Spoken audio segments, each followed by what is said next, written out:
Hi, I am Corinna Maharani. I'm an Ayurvedic practitioner based in Santa Barbara for over 17 years. It seems like everyone is overstimulated and distracted these days. Hello, Vata imbalance. My constitution has a lot of Vata, so it's naturally very easy for it to become elevated. My preference is to stay in the moment, stay present.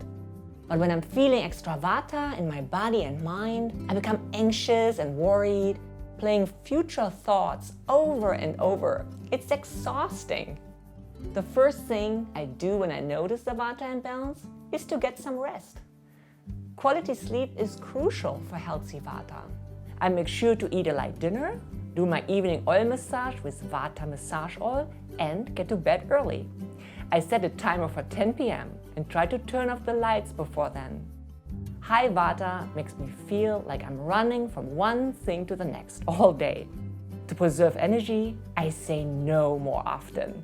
Anxiety and stress are signs that Vata is getting the better of you.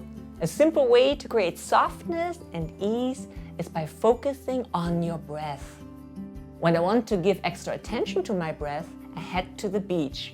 I feel connected to myself and to nature, and it brings me back to this very moment. To assure that Vata stays nourished, I use a rice cooker to easily prepare warm and moist meals. I start a batch of stew in the morning, and by lunch I have a hearty dish that's ready to go. I add ghee and spices like cumin and fennel to keep my digestion regular. 2 Triphala tablets at night help with that too.